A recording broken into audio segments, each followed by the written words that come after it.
Okay, so for today's session, we're going to go over link building. And really, the link building, we're splitting into two separate sessions just so that for the first session, you can have a solid understanding of the research and kind of the uh, the taking inventory process. We're looking at your own backlink profile. And then for session 6, we're going to look more into actually going out, doing outreach and different strategies and tactics for link building. Okay. Now, before we start, are you familiar with a backlink? Do you understand? Yeah. Okay, great. Basically, anyone outside your website that's linking to your website. Exactly. Yep. Yeah, so that's a backlink. And so when you're starting any backlink campaign, you really want to, first take some time to develop a strategy. But even before that, you want to do an assessment of your own backlink profile. Okay. You kind of think of this as spring cleaning for your website. So for sites such as spencerboyce.com, where there aren't a ton of backlinks, you could probably budget time to do this every few months. But if you're looking at a large website, like I imagine the Alpha Graphics website probably has quite a few backlinks. Yeah. Maybe it's something you do every quarter or twice a year, because typically the more backlinks, the more time you're going to have to spend on kind of pruning that backlink profile.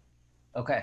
And as I mentioned, effective link building, it requires planning. But first, you need to kind of understand your current backlink profile and where the needs are. Do you need more authoritative links? Do you need to dilute your anchor text? Do you need to get more NoFollow links? And you'll learn what each of those things are here in a bit. But you really need to understand kind of your starting point so you know exactly what type of links you need during your link building campaign. Okay. And kind of as I mentioned, the first bullet point here, should be a regular part of your brand's digital marketing efforts. So, I would say for spencerboyce.com, maybe do it every, you could possibly do it every month. But then for a larger site like Alpha Graphics, or if some of your franchise owners, if they already have quite a few backlinks, maybe 2 or 3 times a year would be a good way to go. Okay, so your goal with link building is to create a natural backlink profile. Now, I think a few sessions ago, we kind of went over the difference between white hat and black hat. Honestly, any attempts to build links so you're not just getting them naturally is considered gray hat, because you are actively taking action to manipulate your ranking in Google. However, Google understands that everyone's not going to be a CNN.com or NBC.com and just naturally attract backlinks. So it's understood that you're going to take different measures to get backlinks to your website. But really, they want to make sure that your backlink profile is natural. So what do I mean by natural? So it refers to having a good mixture of DoFollow and NoFollow backlinks from a different variety or a variety of websites, and not just a mixture of DoFollow and NoFollow, but also a mixture in the types of backlinks. So when we're looking at backlinks, you have video links, you have image links, you have text links, you have perhaps a directory link. There are different types of backlinks that you can get. So my kind of general takeaway here is, just make sure that you're getting a mixture, but make sure that mixture is aligned with your link building strategy. And just kind of, a brief history on Google. When Google was started, I think it was the late 90s or early 2000s. The ranking algorithm, at least compared to today, was pretty, I call it ancient. Really, the game was easy. You just build a ton of backlinks to your website. You don't really care about the quality. And really, the man who had or woman who had the most backlinks won. Well, of course, SEOs and other digital marketers over time began to abuse that, where you were having really low quality websites ranking, but they really they didn't provide a good user experience. And so over time, over the last 20 years or so, Google has continuously revamped their ranking algorithm to where now it's really the focus should be quality.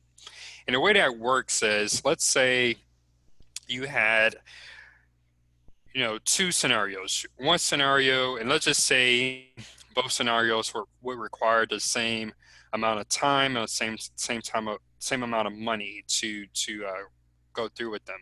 So scenario one, you had where you could get a backlink from Forbes.com. And it would only be one backlink, and that's all the budget you would have for the quarter. Versus scenario number two, you had the opportunity to get 10 backlinks, but these aren't from websites like Forbes. They're from websites like Leo's old fashion consultant blog. And let's say you could get 10 with the same budget. Which one would you think would be more effective for your link building campaign? Oh, I would say Forbes because you have the audience with it. Absolutely. Yeah, Forbes, that would win every time. And you made a good point there. It's not always just about the link itself, but the audience. If your content, your brand is put on a platform like Forbes, which I'm sure gets thousands, if not millions of views every day, Right. that's going to put your brand in a positive light. More people are going to see you, and of course, that's something you can add to your site, is that you've been featured on Forbes. Right. So add some credibility there as well. So very good answer. Okay. So before starting your backlink assessment for your website, kind of just want to go over these few bullet points here. First, your key metrics. So what you should be looking at as far as metrics. Kind of going into more Slideshow detail. up? I'm sorry? Do you have a slideshow up? Oh, yeah. Had I not been sharing? Wow. No, you're good. Okay. It's like, Wow. like, oh yeah, there's no slideshow. Wow. Okay. Sorry about that. So before starting the backlink assessment, so you want to kind of go do a few things here. Let's go over a few things here. Key metrics when looking at backlinks. I kind of going a little bit deeper about DoFollow and NoFollow ratio, and then talking about anchor text profile and anchor text percentage. Okay. So key metrics. So the legacy of Google PageRank. So kind of going back to when Google started and their algorithm was not as advanced as it is today. PageRank was the way that Google categorized the website, and that was on a scale of 1 to 10, where 1 being the least or the lowest quality websites and 10 being the highest. And as I mentioned on the slide before, the way that PageRank was calculated was through the number of links. And basically the idea was if website A has 10 backlinks, but website B has 20, but website B has more votes.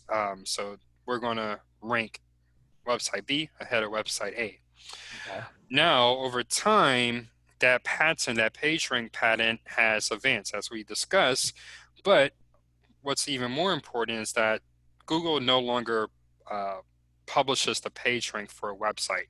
It's something that they still use internally, but to keep SEOs and digital marketers from gaming the system, they no longer provide that information publicly. So now we use proxy metrics. And so I'm sure you're familiar with a few of these popular ones here.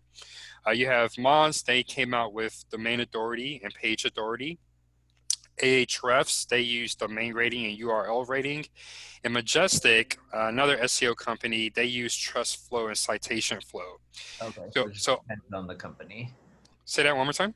So it depends on the SEO company. Yeah, it basically depends on which tool you're using, but they, for the most part, all measure the same thing. Okay.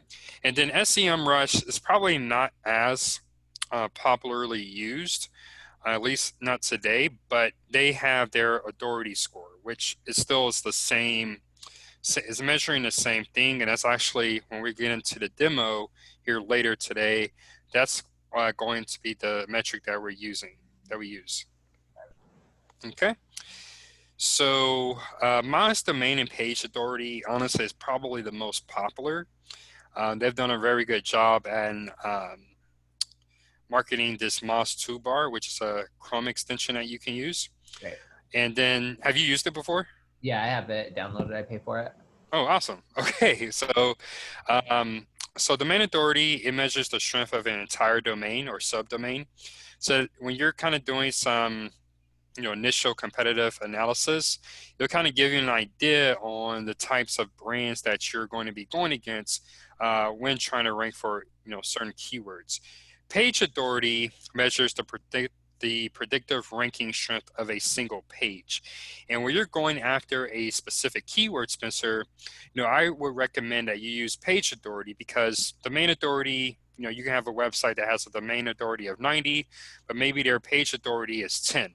So you would think their domain authority would make it very difficult for you to rank, but you might have a chance given that their page authority isn't that high. So I recommend when you're kind of going back, looking at specific keywords that you want to target, prioritizing page authority. Okay. Okay.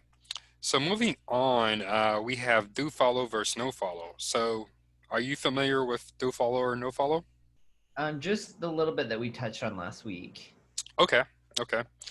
So yeah, so in a nutshell, DoFollow links, they directly affect the search engine rankings, and they are a way that you know that website owners use to actually provide link equity to a website or a company or brand that they link to. DoFollow is usually the default, especially in WordPress, unless maybe you have done some custom implementation. But DoFollow, actually, you don't have to do anything to make a link a DoFollow link. It's the default in WordPress. NoFollow, on the other hand, is actually where you'll specify that, hey, I do not want to pass any link equity, or in SEO, we call it link juice, to this website. So a common application of NoFollow links, maybe once you start gearing up your blogging and your content implementation, maybe there are going to be certain brands that, hey, you want to mention them, but maybe they are a new brand or kind of up and coming. They may not have as much trust in the market as your brand does. So you're not sure, how much quality their website has. So to kind of protect you from any potential issues in the future, you would use a NoFollow link. Interesting. Okay. Larger websites, they would sometimes, if a link is paid for, or if it's a sponsor link, so they actually, some brand or company actually paid for that placement or for that feature, they would use a NoFollow link to make sure that Google knows that, hey, this is a sponsored link and we don't necessarily agree with what they're saying, but we still feature their content on our website. So some of the larger websites, you'll see they'll have a disclaimer that says something like, this article or content wasn't created by our team, and we don't Right. necessarily agree with their viewpoints. So in the SEO kind of link building perspective, this is how you would tell Google that, hey, we don't necessarily agree with the views in this article. Now, So how does that help you as the person paying to be on that page? So you pay for your content to be on their page so that it improves your rankings, but they do a no follow. So does it really impact it? so great question. So going back to your point about Forbes and an example. Yeah. So again, link building is not all about rankings. You also want to use links to boost referral traffic. Get your name up. Um, Okay. yep, so that's one reason. The second reason, and this is my third bullet point here, is that a natural backlink profile. Again, remember, we want to do our best to generate a natural backlink profile.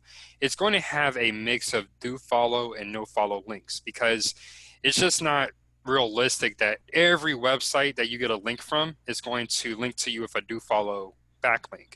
Okay. It's just not natural, and it's actually a great way to get your website penalized. So when you're going about building links, you need to have a good mix. Now, the perfect ratio is 70% do follow, 30% no follow. That's just based on, a ton of different experiments, across different industries. However, to get that exact ratio would be very difficult. You're really going to have to fine tune, the links that you take and the links that you don't take. And then, a lot of communication would be needed with website owners to specify, hey, I want this link to be no follow or this link to be do follow. Okay. So, that's the general kind of guideline. I would say try to get as close to that as possible. Um, Now, when we go into the competitor analysis part of the session, you really should go after kind of what your competitors are doing. And I would say that use that as your general guideline, their average do follow and no follow ratio. But if you see where there's a large fluctuation where, maybe one competitor has 90-10 do follow, no follow, and another competitor has 50-50, then Mhm. just I would say I would recommend just use the general guideline. That way you'll be safe, in case Google decides to penalize or do any type of algorithm updates in the future. Okay. Now, you mentioned that you have used the mouse toolbar before. Have you used it to differentiate do follow and no follow backlinks? No, I only did it when we were doing all the keyword strategy and research. Okay, okay, great. So if we actually just open an example here, so I'll just use, let's see, let's type in fashion trends 2020.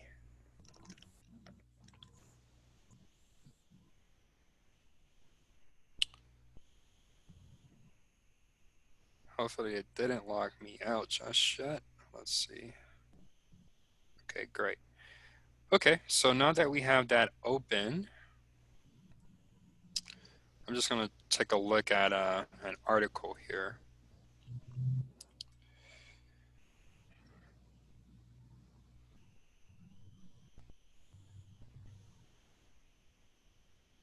Okay.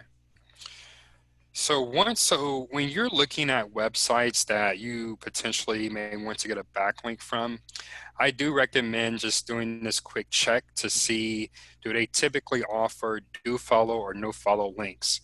Okay. Um, so if we, this little pencil icon here, okay, uh, so you'll notice here you have follow, no followed, Uh-huh. external, and internal. So for this example, we're only concerned with the first two. So if we just click follow, every follow or do follow link on the page will be highlighted in this, I guess it's turquoise or whatever. Um, so let's just scroll down here.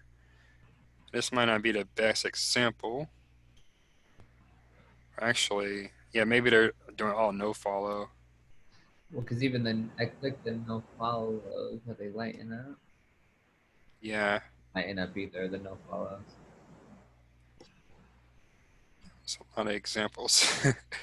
um, yeah, so it doesn't even look like.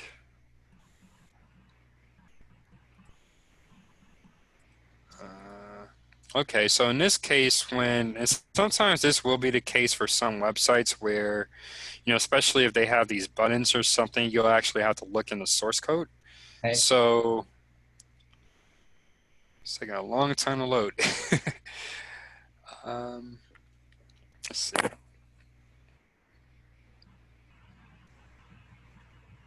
Okay.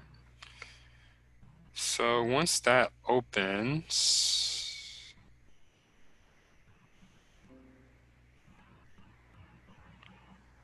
let's look at the source code. So remember, there's actually a HTML attribute that's, if it's do follow, nothing's added extra to the HTML, but if it's no follow, it is. So if we do no follow,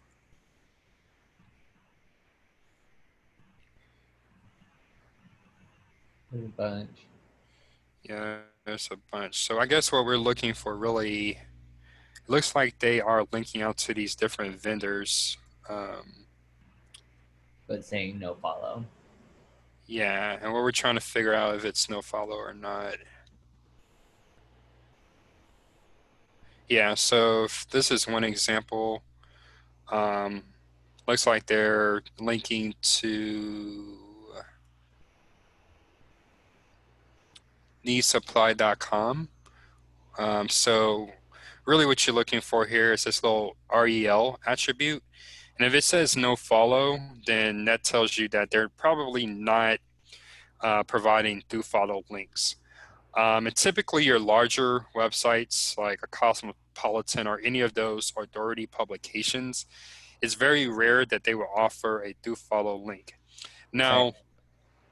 Now, each case is different, but if you are able to get an opportunity from a website like Cosmopolitan, still go for it because, as you said, that's going to put your brand in front of a huge audience. So sometimes that benefit outweighs actually getting any SEO value from the link.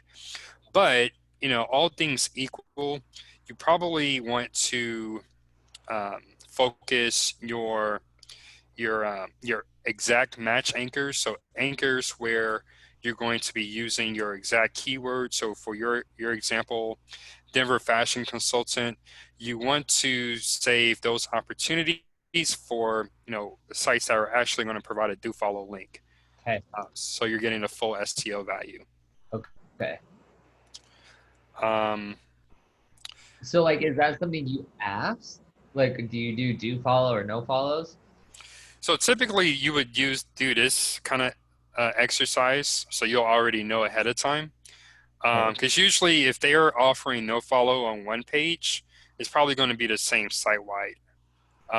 And this wasn't the best example because you couldn't see the blue and purple highlights, but let's maybe try to find something else. Yeah, maybe fashion ultimate trend guide. So in those cases where it's not Moz isn't really highlighting anything, then you should just go to the HTML and do a search for no follow. Okay. But hopefully this one actually has links. Okay. So we do follow.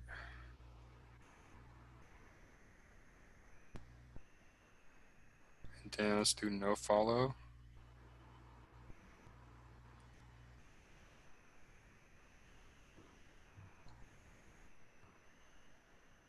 Okay. Yeah, so still not showing up. Well, I just right clicked on it and inspected and then just searched no follow and kind of highlighted the areas and then it showed. Nice. Okay. Yeah, usually this thing works really well, but maybe I have too many programs open right now. Um, So it's not really doing on mine either. yeah. Yeah, that's weird. It was just working fine this morning. Okay, but yeah, I mean, if Moz the toolbar isn't working at all, then yeah, you just have to check manually. And it's pretty much the same idea. If they're doing no follow links on one page, they're probably doing no follow links across the site. Okay. Yeah. Um, so yeah, moving on. Before we move on, did you have any questions about do follow versus no follow? I don't think so. Okay. Yeah, I guess the key thing to remember here is really you should have a mix and try to save your best keyword anchors, your anchor text for do follow. So like if I'm writing a blog and I'm linking out to other like clothing sites and stuff, should I Uh-huh. make those no follow? I would recommend at where you're at with your website, where you're still trying to grow your traffic, to make those all do follow. Okay. Um, because the large websites like your Ellie's and Bloomingdale's, they can they have so much authority where they can get away with a lot of things with their SEO that a smaller website wouldn't be able to, just because they have that authority. They probably already have a ton of backlinks pointing to them. Okay. But for your case, anytime you use no follow, you're kind of saying to Google that, hey, Google, I don't really trust this website that I'm linking out to. So I'm going to use the NoFollow attribute. Okay. Now, there are going to be certain cases where, let's say in the future, someone pays you to write content for your site, for your Right. blog, and with a link, then yeah, for sure, you definitely want to use NoFollow. But, I would say typically you would want to use DoFollow. Okay. Yep. And then it also goes for internal links. So, a few sessions ago, we went over internal links. So you always want to use DoFollow for your internal links as Okay. well. Okay. So yeah, we already talked about the importance of NoFollow and how it protects your website from Google updates. Kind of as you mentioned with the Forbes example, NoFollow links can drive referral traffic. And then with increased brand awareness, you can actually eventually get DoFollow links. And I will use the website Quora as an example. Um, so it's a very high authority website, but they only do NoFollow links. But let's just say you had a campaign for the next 3 months or so that you went every day and you answered relevant questions related to fashion consulting. So you made that a everyday practice for the next 90 days. Well, over time, as you answer more questions, as you know, more people are reading your responses, they're going to wonder, hey, who's this Spencer Boyce person? I see him a lot here on these fashion consultant related threads. So there's a good chance they're going to do Google searches for your name. They're going to do Google searches for your brand name, White Shoes Consulting. And so that's how it's the same idea as with the Forbes that, a big part of link building is also driving that referral traffic and that brand awareness. So eventually, you're going to be seen as the authority for fashion consulting in Denver or regionally or nationally. And you can start naturally attracting those DoFollow links when you put out new content because people are going to respect you as the authority figure. So kind of a long-term vision there, but that's how NoFollow links can start driving your brand towards that level. Okay. Now, next, anchor text profile. And this is one of the most important things to look at when you're looking at your backlink profile. And if you're not familiar, anchor text is simply the actual text that are within the clickable hyperlink. Right. So in this case, without speed, there's nothing, pingdom or GT metrics, and mobile friendly tests. Those are all anchor text examples. So you have different types of anchor text. You have branded, which in your case would be White Shoes Consulting or Spencer Boyce or a close variation of those two things. Naked URLs, they're simply, if you just drop your actual website, spencerboyce.com, like that actual text as the naked URL, as the anchor. Okay. Generic, they're phrases like click here, learn more, contact us.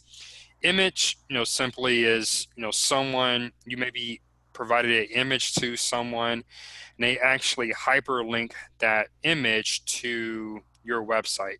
So a common example of this would be like an infographic, or maybe if you put together some type of image asset with different fashion styles, that would be a image link.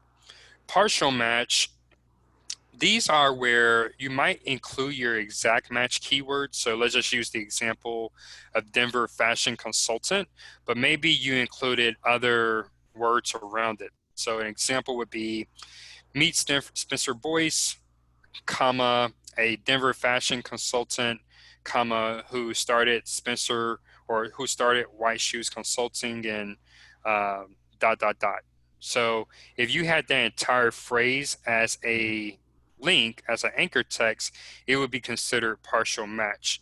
Okay. Now, if we look at that same phrase, but instead of the entire phrase, we only use Denver fashion consultant as the anchor, then that again would be an exact match because Denver fashion consultant, that is the specific keyword that you're trying to rank for. Okay. So I kind of just gave you the answer on this, but what would you categorize the first bullet point? What type of anchor is that? The first one would be the, what was it called? The exact match Okay, perfect. And then the second bullet point? is the, I can't read what they are, but the Uh, something, there you go. yeah, partial. Partial. Okay. So let's just say we had a third example here with just White Shoes Consulting. What would that be? That would be, what is that, the naked one? Not the naked. The naked's with the URL, right? Right, exactly. So then it would just be branded. Exactly. Very good. Very good. So these are just some best practices for anchor text usage. So you have a ton of opportunities to get links. There are a lot of different types of anchors you could use. Um, I would recommend that you save your best link opportunities for exact match anchors because not only would, let's say if you had an opportunity from a website that had a domain authority of 90 and they were offering DoFollow links. Well, that's a high authority website and you want to drive that authority via a keyword that you're actively trying to rank for. In Okay. your case, would be Denver Fashion Consultant. So, you know, the way I'll show you kind of my recommended percentage breakdown of each, but the way it works is exact match should be less than 1% of your overall backlink profile. And that's meant so that you're saving those for the very best opportunities that you can get. Second bullet point here, keep your anchor text as short as possible. You don't want an entire paragraph to be one big anchor. So try to, even if you're doing partial match anchors, try to keep that very concise so that you're only targeting those specific phrases that you want to rank for. Okay. Another, another point on this, and I see this sometimes on websites where people use the heading tags as an anchor text, and that's not good practice because it can kind of confuse the user on what's like the subheading and what's a link. So Okay. try not to use your heading twos, your heading threes, and so on for your anchor text. Okay. The third bullet point here, use the most important words at the beginning of the anchor. So if we go back to this example, and we already did a pretty good job here, but I would probably rewrite this to say Spencer Boyce, a Denver fashion consultant. I Uh-huh. think that would be more keyword optimized for the exact match that you're going for. Okay. Um, yeah, so always try to keep the keywords and most important words at the beginning of the anchor. Do not keyword stuff. And this, going back to where we started the session with, keep your backlinks and your profile as natural as possible. So if we have something like Spencer Boyce, a fashion consultant based a fashion consultant who specializes in fashion consulting for Yeah. for his Denver-based fashion consultancy, White Yeah. Shoes Consulting. That doesn't really sound good at all. So yeah, That just makes, try to keep it natural as possible. Were you about to say something there? no, I was just saying that makes sense. Okay. Yeah, and then the last bullet point here, and this goes out to outreach when websites, even if they don't have a ton of authority, when you reach out to them and they grant you a link, try not to push the button too much as far as the anchor that you have them to use.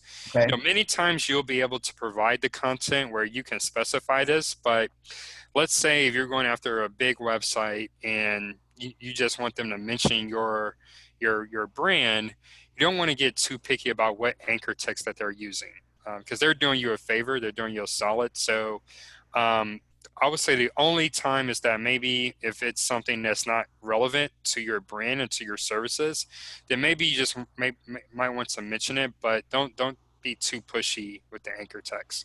Well, like, what do you mean? Is there an anchor text that's better than another one? No, so let's say, for example, if you had an opportunity from GQ and you reach out to them and they want to, they express interest. And, instead of using like an exact match anchor or something, they use Spencer Boyce or White Shoes Consulting, so a branded anchor. Okay. Ideally, in a perfect world, they would have used Denver Fashion Consultant, but since it's GQ.com, you're still getting a lot of benefit from that link.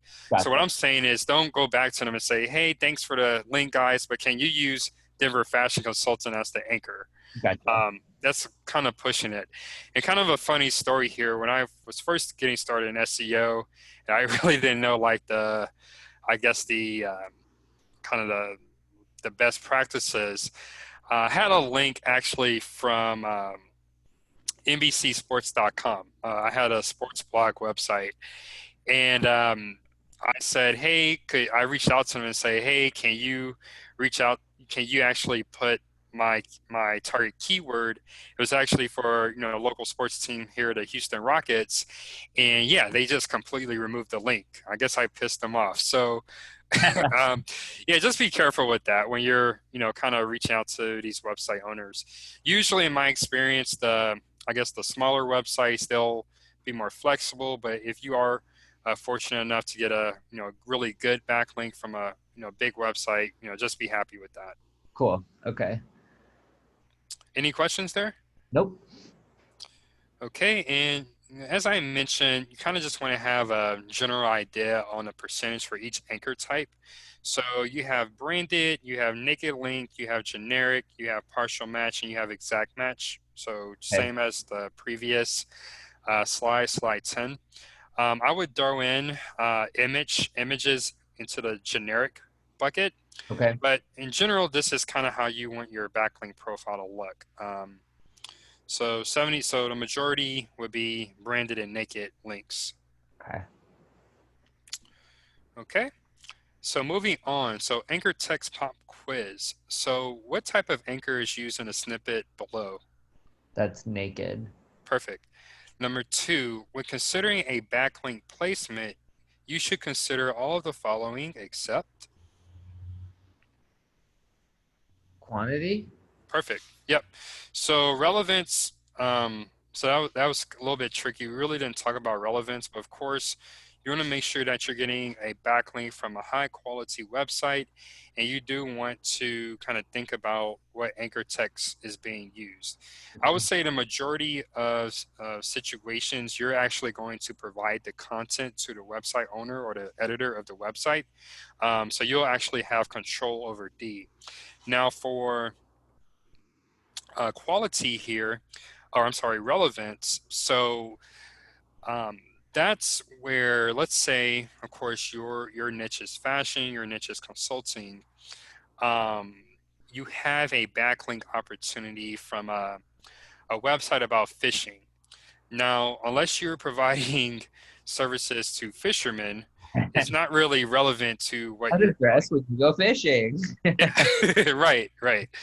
Could be a thing, but probably not. So that's where relevance comes into play. Right. Even if it's a really high authority phishing website, it's not Uh-huh. going to do you much good if it's Okay. not relevant. So yeah, just kind of common sense there. Like what's relevant to your business. Okay. Um, Now, one other thing here, and this is something once you start doing backlink outreach for your website, you'll see that some of these websites, so let's say you take advantage of a guest post opportunity where the website owner, they'll give you a backlink if you prepare some content to be published. And let's say, kind of going off of what we discussed here, you're going after your keyword anchor. So that's what you use as your anchor text, an exact match anchor. So they may come back to you and say, hey, Spencer, thanks for the content, but we don't offer or we don't link out to third-party websites using keyword or exact match anchors. We only link out using branded keywords or branded anchors. So in that case, you can use what's called proximity to your link in order to still get some benefit there. And I actually provided an example in the resources document for Okay. today's session. But just to give you an example here, so let's say you have something like Spencer Voice. a Denver fashion consultant who works with young professionals. Let's just say it was a young professionals blog. Okay. Um, Started White Shoes Consulting. Um, in dot dot dot dot dot. Okay, and so let's say the original anchor that you wanted to use was Denver Fashion Consultant. So I'll just highlight it here. But they come back to you and say, no, you can't use it. So instead, you're going to use, well, let me ask you. So Denver Fashion Consultant, that's the keyword that you want to rank for. And that was your first choice for your anchor. So they said, okay, Spencer, you can only use a branded anchor. Okay. So in this this little snippet here, you have two options. You have Spencer Boyce and you have White Shoes Consulting. Right. So kind of going off of proximity and how that could have a positive impact, which would you choose for SEO reasons? What do you mean as far as proximity? Like to the Denver Fashion Consultant keyword? Yep, So then probably Spencer Boyce. exactly. So yeah, so that's, if they say, hey, we don't do exact match anchors, that's one way you can still kind of get some benefit by just Okay. placing it closely to the placing it close to the keyword. Okay. Yep. Okay. So moving on here. So reviewing your backlink profile, and just a couple more slides, then we're going to dive into SEMrush here. So when you're reviewing your backlink profile, you want to first look at any spammy backlinks. And so these are going to be backlinks that are irrelevant or have low authority. Okay. So kind of going back to our example about the Fisher fishing website, that would be considered a spammy backlink. Low authority, these would be websites that, just they don't have any type of authority, or if you even just look at their content, it's just really low quality. So if you go to a website that's linking to you and the English is not really great and it has really nothing to do with your services, then we can consider that a spammy backlink. Okay. Second bullet point here: do follow and no follow ratio. So again, the general idea is that you want to go for 70 or 30. But if you really want to get more specific and you have time to investigate, look at what your competitors are doing in their average anchor, or I'm sorry, do follow, no follow ratio. Okay. Over optimized anchor text. So going back to our example here, if you find that on your backlink profile, exact match is like 50%, well, then that might be very risky. It might, if your site hasn't already been penalized, it might put you at great risk of your site being penalized in the future. Okay. So just making sure that those anchor text percentages are in a good place. And that's something that we look at when we're reviewing a backlink profile. Next, we have foreign backlinks. So if you're getting any backlinks from websites in foreign countries that you don't target, that may be a candidate for disavow, which we'll go to here in a bit. Okay. But there are examples where maybe the website, the IP is based in Germany, but it's a English website. The website is in English. Well, then in that case, that might still be okay to include because it's still relevant to your audience who are English speakers, I assume. Okay. Um, but you're going to see examples where there's the website itself that's linking to you is in another language other than English. And some of the most common languages, I would say anything in Japanese, anything in Mandarin, anything in Russian. These are very common. Um, and you want to make sure to kind of flag these backlinks for a disavow. Okay. And then finally, we're using a great tool, SEMrush. They actually have a kind of like a toxic score for Okay. your backlink. So it can pretty much tell you, okay, these backlinks are potentially toxic. I would never just use or rely solely on their toxic score, because there are many times where there are false red flags where it's pretty much telling you that a website is toxic, but it's a great high quality website. And then there are other situations where the website is actually not a good backlink, but it doesn't come up in SEMrush toxic backlink screen. Okay. So always good to kind of just do a manual check as well. So I already kind of ran your website through SEMrush earlier today. Okay. Backlink analytics. Okay. And yeah, so you'll just go to the Backlink Analytics tab. So we can actually start at the Overview tab.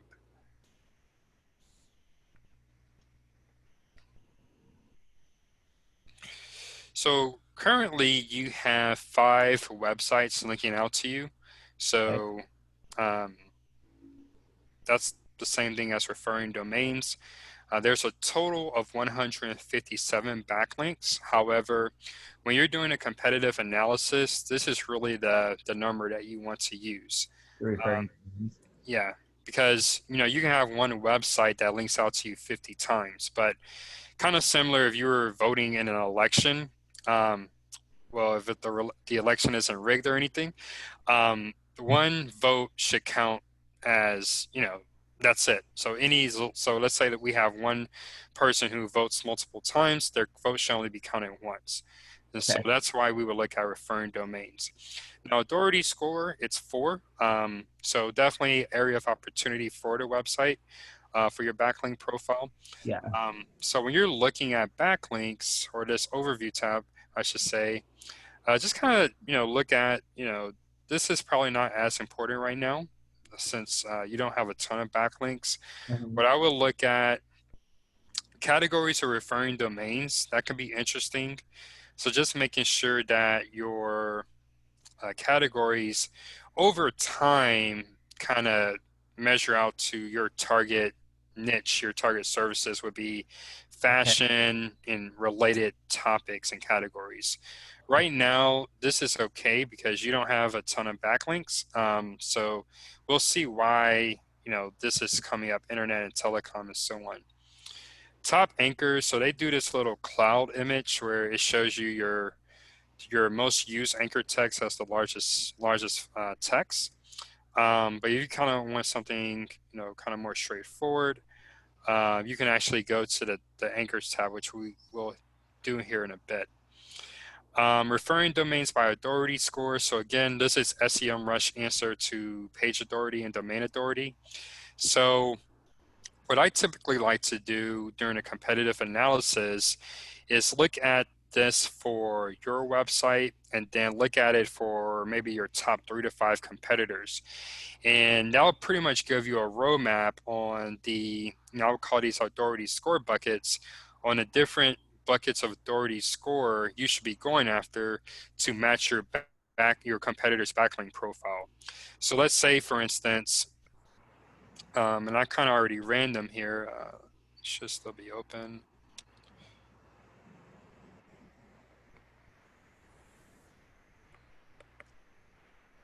Actually, it's here. Yep. So from my research, some of your backlink or your competitors would be Polished by Steffi, Uh-huh. Carrie Blair. We already went over them a few times, and Sandy Mel, and Elements of Image. Uh-huh. So let's say, what I would do is actually run each of these through this tool to kind of see what is their referring domains by authority score. So if Okay. you see that they're getting backlinks in some of these higher tier buckets, well, that tells you in your link building campaign, you need to budget resources to try to get, backlinks in these same buckets. So in Okay. other words, you're trying to mirror their backlink profile by authority score bucket. Does that make sense? Yeah, it does. Okay, So like great. if they have backlinks from domains that have a higher authority score or whatever, then I'm trying to do the same thing. Exactly, exactly. It'll give you like a actual number to go after Okay. versus just, just building backlinks without any plan.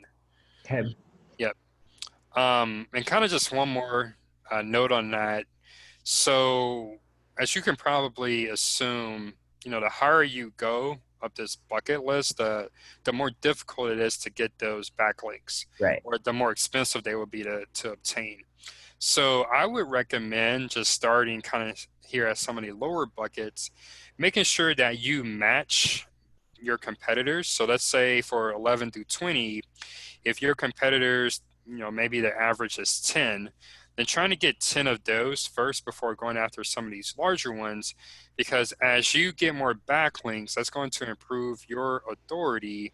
And so it's going to be easier to, kind of as you continue to move along to get some of these more difficult backlinks. Right. Yeah. Okay. Um, Backlink types is not something I use too often. Um, I would just say typically text is going to be the majority. So you see something weird here, like 70% of your links are coming from frames, Yeah. iframes, or 80% are coming from forms. That might be a indication that you need to focus more on text and images. But Okay. other than that, I haven't seen a website get penalized because they didn't have enough text links. Okay. Link attributes. So we talked about follow and no follow. Uh, And so what does this tell you here about your backlink profile? that it's skewed. It's not following the 70/30. Right. So even if it's not possible to get 70/30, what you might want to do, or one of your top priorities would be getting more DoFollow links Yeah. so that you get these percentages kind of better in control. But yeah, definitely that would be a top priority if I were to start a link building campaign for White Shoes Consulting. Okay. Some of these other things I don't typically use, but you can definitely dig into. Um, and that's really the overview tab and what I use there. Anchors, let's skip over to anchors. So fortunately, they kind of SEMrush does a good job of summarizing your top anchor terms. So these are just kind of how many times a specific word is used. What Okay. I like to use is this table here at the bottom. So it basically tells you kind of which anchors that you're using in your backlinks. So what I'm looking at, is there anything here that just looks really weird? Like, I would say this website mockup, that doesn't look Yeah. quite natural. So you can actually click through here in SEMrush.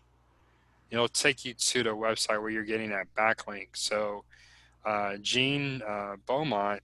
He's the guy that did my website. Oh, really? Okay.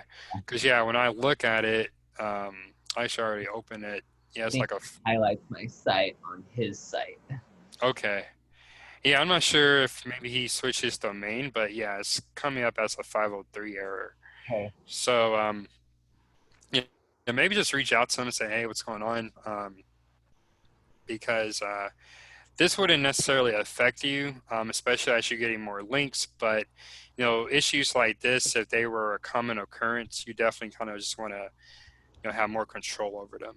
Okay. Yeah. Other than that, if we go back to the anchors tab, yeah, another one that kind of look weird is this robots.txt URL. Right.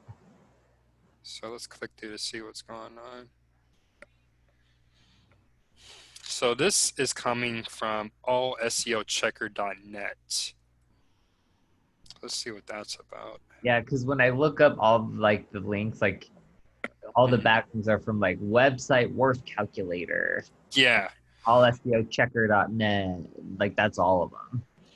Yeah, and typically, for these types of links, it's kind of a judgment call, but I wouldn't worry about them too much. Okay. Typically, every website out there is going to have these types of links, where basically they just scanned your website at some point in time and they added you to their site. Okay. So yeah, you can disavow it, but it's not really going to cause much of an issue. Okay. Um, Now we go back to anchors. Yeah, but other than that, some of these others, they're they look pretty pretty natural and Yeah. relevant. Um, yeah, I would probably wouldn't take any any action on any of these honestly. But let's just check out what is blog post title. I just went to it. It's some 303 page on my site that cannot be found. So Okay, I've written that down to get that fixed. okay. Now I was curious, like which website is linking to it. Is that the 303 error you were talking about, or Uh oh, I guess when I just put in the URL, yeah, this speed listing, I have no idea. okay? Yeah, because something else to be aware of is that, especially as you start to build your online presence, um, there's these websites called scraper sites where all they do is just scrape content from other websites in the niche and aggregate all of that content. Okay. Um, so you'll actually find, and they'll link to your website, but the issue with duplicate content is that if they're not properly attributing your website as the kind of the primary source for that content, that can kind of throw off Google a bit because it's not clear on who copied who, right? Gotcha. So in those cases, and really any time where you find out another website is duplicating your content without proper, prior approval, you Uh-huh. might want to consider filing a DMCA complaint where Okay. basically Google is going to reach out to them and tell them cut it out, and if they don't, they're going to be removed from the Google index. So Okay. yeah. I honestly think my SEO person might be doing some of this stuff too. Okay. Um, These like weird sites. Because I've seen like that she like I have a Tumblr blog all of a sudden that she started and okay. it's like random stuff, you know what I mean? hmm Okay. Yeah, just tell her. I'm sure they know what they're doing. Just be careful with those Tumblr blogs, because yeah, Google really like Tumblr. What are some other ones? WordPress.org. Uh-huh. There's like several other of those kind of Web 2.0 websites where they used to work very well like several years ago, but Google has really devalued Okay. them in their links. So just be careful if she's kind of overdoing those. Okay. Um, Other than that, anchors. So we were on the anchors tab. So yeah, I think we saw that, for the most part, your anchor profile looks pretty good. Um, so moving on to uh, competitors. I already have this tab open up here. So when you're looking at your competitors, so first, let's just run one of these through kind of the analysis that we just did for your site. So you did a backlink analysis. Okay. Yeah. But first, before we do that, I kind of just want to look at them, uh, while doing a comparative analysis, just to see where they're at. So I believe, yeah, your website had 5 referring domains. They're at 27, but they're ranking number 1. And honestly, if you're doing a kind of consistent link campaign, you could easily get up to this number within a few months. Okay. No, so one thing I do want to point out here is their no follow versus follow percentage. So you can see they're closer to 80-20, so 79-21. So they're being a little bit more aggressive than kind of the general guideline. Yeah. So what I would do is just look at some of these other competitors that are ranking and kind of just take an average of all of them to see kind of what's a good kind of ballpark to be in. If we go back to overview,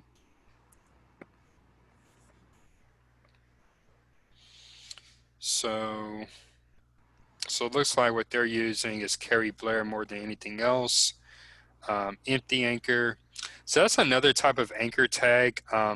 Typically, you wouldn't do outreach for an empty anchor, but these are usually going to be websites that link to you without you knowing, which isn't a bad thing. Actually, that's where what you want. But sometimes you'll see this empty anchor where, they have a link to the site, but there's no text in that anchor.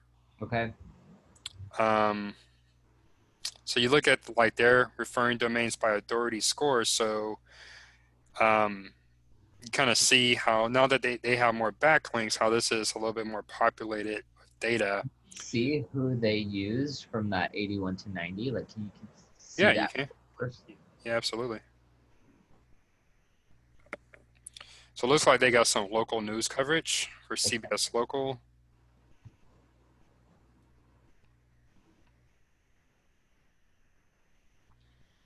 Yeah, so it looks like maybe they got Okay. an interview feature, Yeah. and then maybe they were featuring a top list, and then maybe another interview feature. Cool. So, one, important thing, instead of just looking at like the metrics for your competitors, like we just did, look at where they're getting some of their top backlinks from and look at how they're getting their backlinks.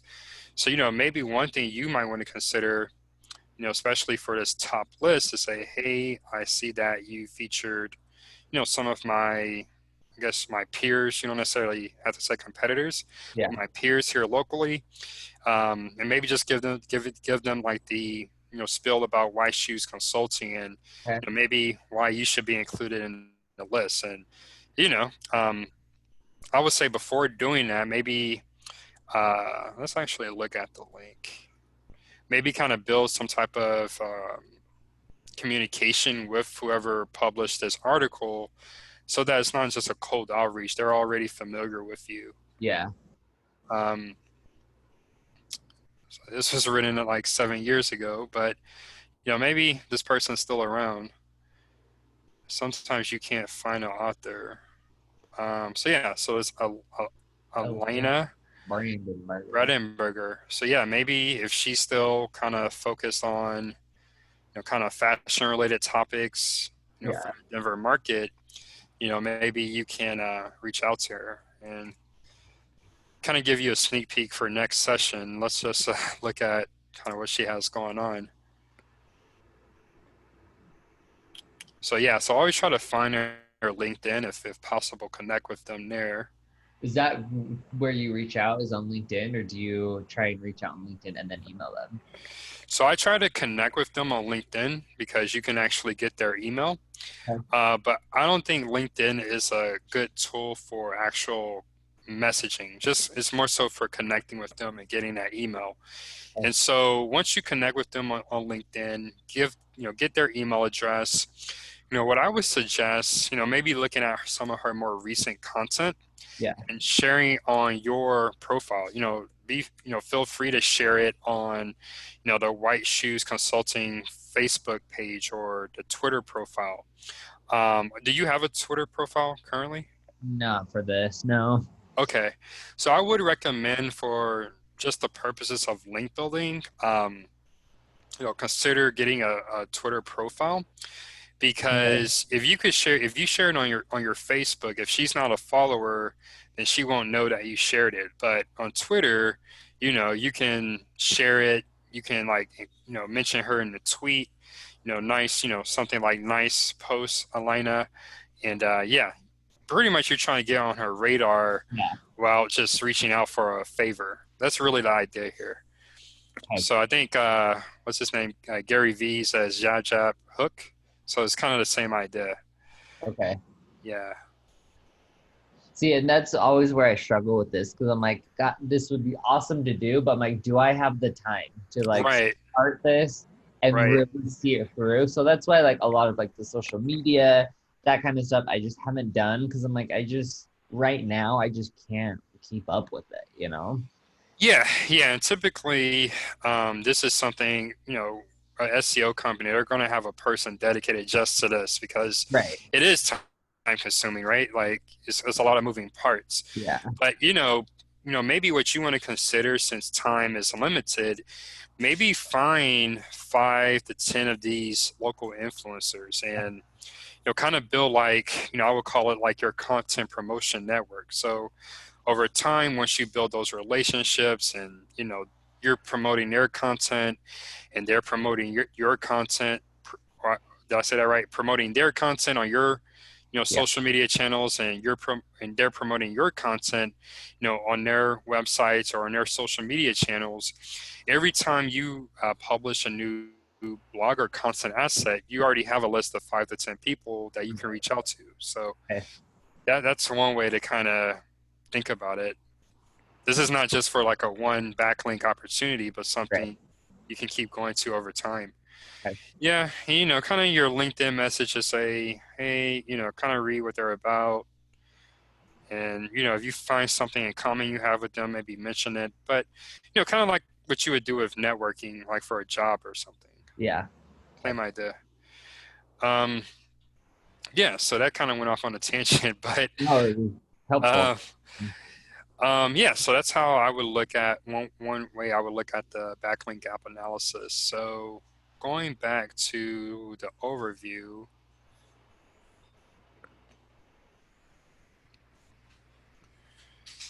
um, so yeah, we already looked at NoFollow, DoFollow. Um, yeah, this really isn't important. .com should be the most common, but let's say if .ru, that's a Russian website. Um, Yeah. since you're US based, it really wouldn't make sense for that to be your majority. So it's rare you'll see issues like that, but if you see them, then definitely something to look into. Okay. Um, looking at their anchor text.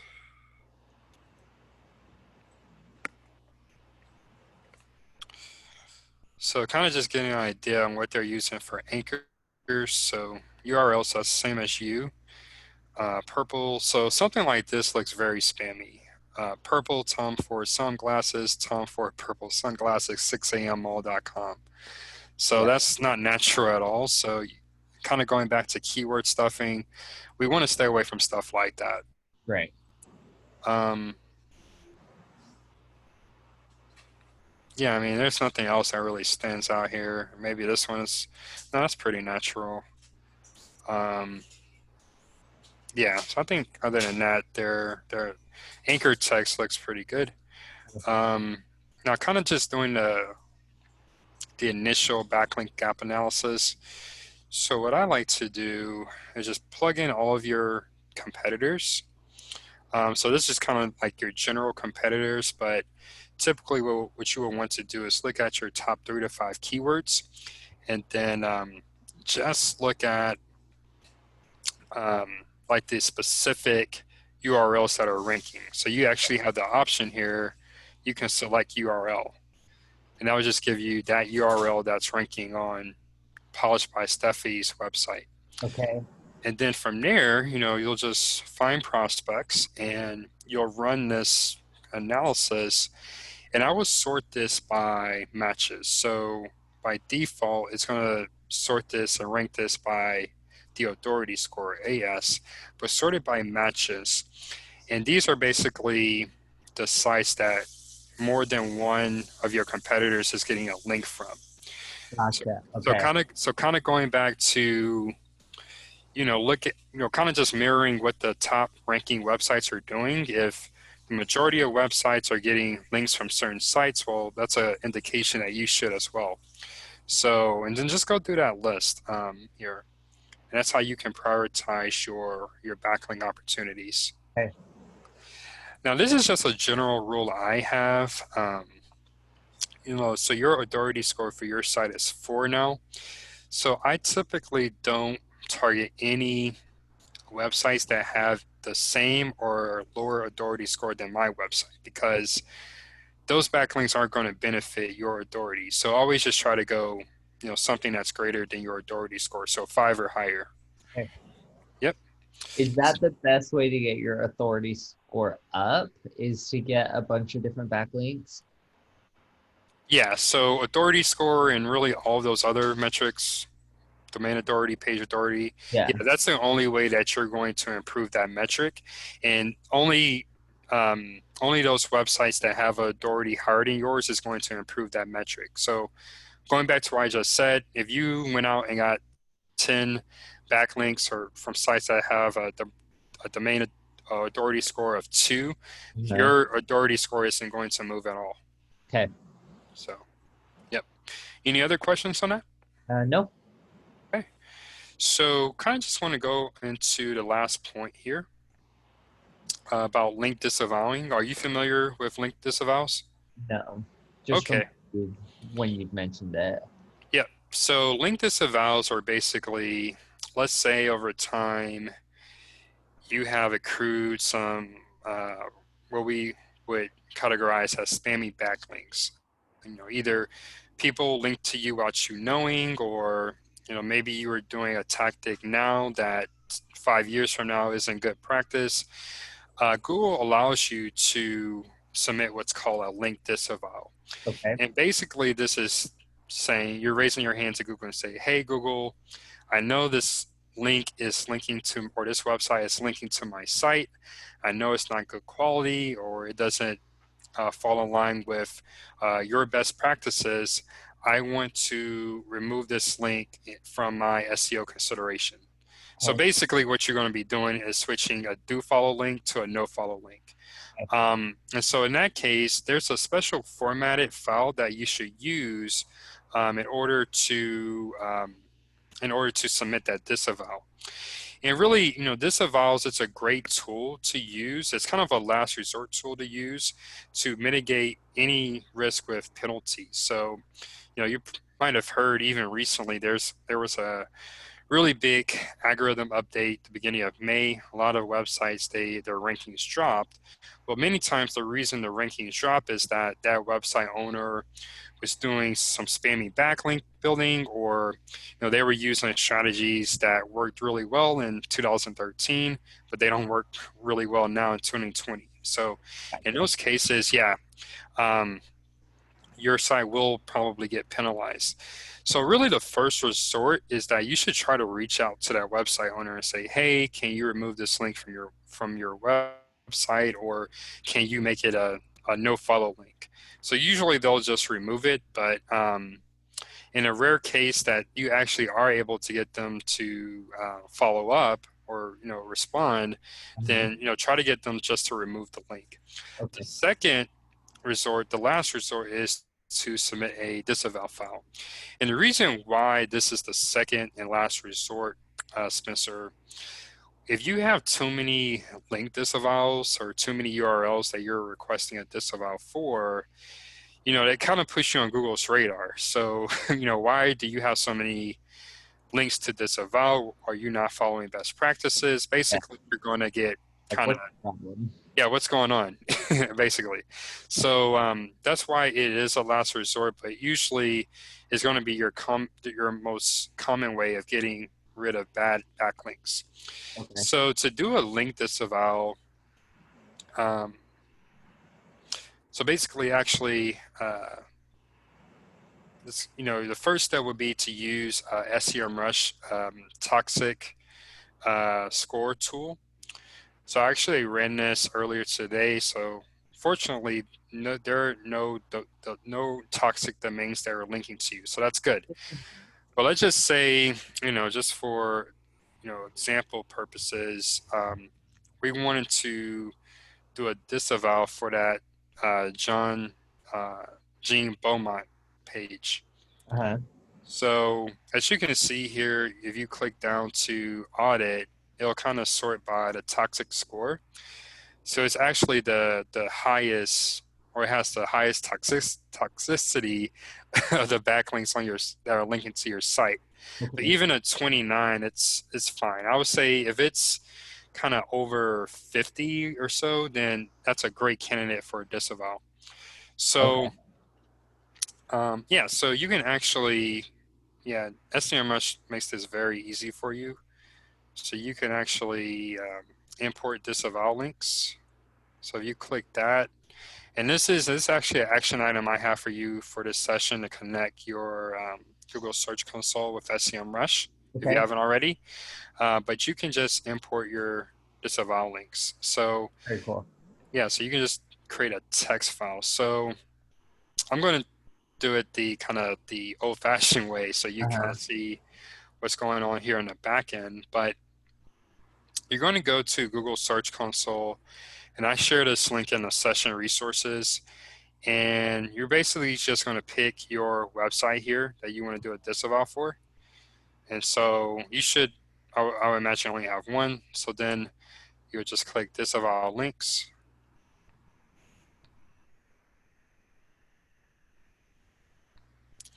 And so any link that you find that's, it's spammy, either um, uh, SEMrush flagged it, or you just know by looking at it that it's spammy, Uh-huh. you want to add this to your disavow file.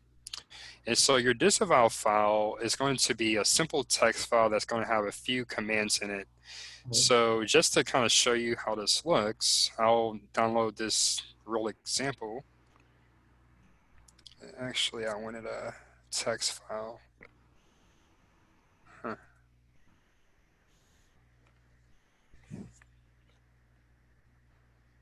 So just give this time to open. So before you got to this, you chose your website, right? Then you hit disavow, then you come here and upload the text file. That's right. That's Okay. right.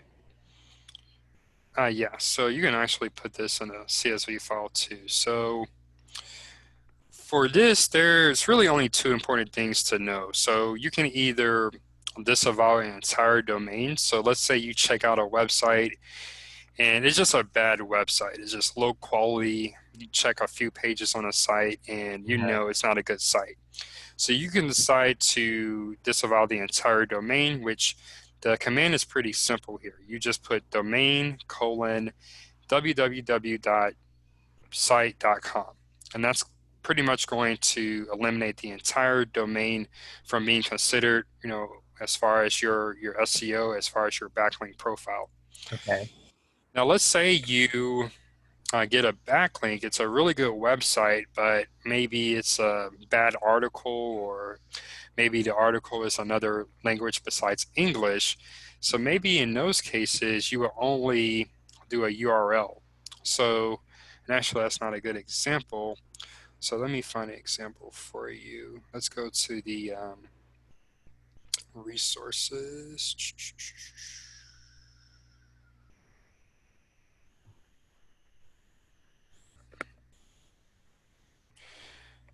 And basically, you want to tell Google that, hey, the domain is fine. So maybe if you have another link on that same website, you want to keep it, but this specific link from this URL needs to be removed or disavowed. Okay. So let's load this. Actually, faster would be Google link disavow. It's just a certain syntax you have to use when you're doing this.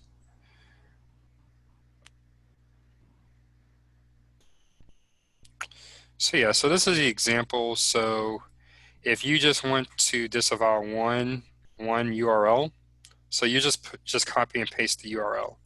But if you want to disavow the entire domain, then you have to add this domain command in the front, : and Okay. then whatever.com. Okay.